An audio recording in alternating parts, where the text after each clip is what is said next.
হাতে যদি থাকে অল্প সময় আর ঘরে যদি থাকে ইলিশ মাছ, তাহলে চটপট বানিয়ে ফেলো বাঙালির প্রিয় খাবার সর্ষে ইলিশের এই রেসিপিটা। এটা বানানোর জন্য আমি প্রথমে ইলিশ মাছগুলোকে ভালো করে ধুয়ে নিয়েছিলাম। তারপর মাছে নুন হলুদ মাখিয়ে কড়াইতে তেল গরম করে 2 থেকে 3 মিনিট উল্টে পাল্টে মাছগুলোকে ভেজে নিয়েছি। আমরা এখানে মাছটাকে বেশি ভাজবো না, যাতে মাছের টেস্টটা নষ্ট না হয়ে যায়।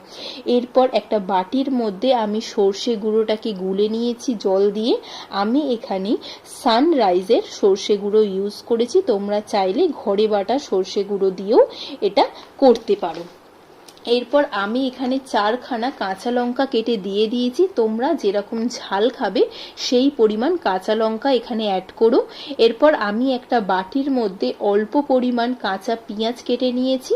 তারপর গুলে রাখা সর্ষে গুঁড়োর মধ্যে অল্প পরিমাণ হলুদ গুঁড়ো দিয়ে দিলাম আর অল্প পরিমাণ নুন দিলাম। আর একদিকে দেখো কড়াইতে পেঁয়াজটা আমরা ভাজা হওয়ার জন্য বসিয়ে দিয়েছি।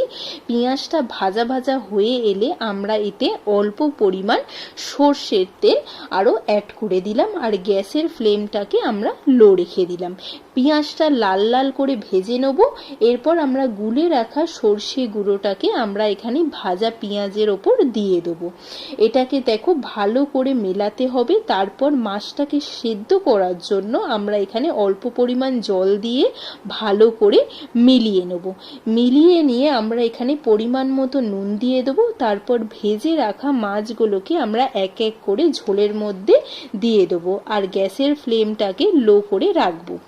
দেখো মাছগুলো আমার ফুটতে শুরু হয়ে গেছে আর মাছগুলো আমার সব দেওয়া হয়ে গেছে। এরপর মাছটাকে সেদ্ধ করার জন্য 2 থেকে 3 মিনিট আমরা ঢাকা দিয়ে দেবো। আর দেখো ঢাকনা খুললেই আমাদের কিন্তু মাছটা সেদ্ধ হয়ে গেছে আর আমাদের সর্ষে ইলিশ রেডি হয়ে গেছে। বৃষ্টির দিনে যদি এই রকম সর্ষে ইলিশ দুপুরে ভাতের সাথে পাতে পড়ে, তাহলে বাঙালির কার না খেতে ভালো লাগে। ভিডিওটা ভালো লাগলে কিন্তু ভিডিওটা লাইক করো, কমেন্ট করো আর শেয়ার করো। আর অবশ্যই কিন্তু তোমরা চ্যানেলটাকে সাবস্ক্রাইব করে রেখো এরকম নতুন নতুন ভিডিও পাওয়ার জন্য।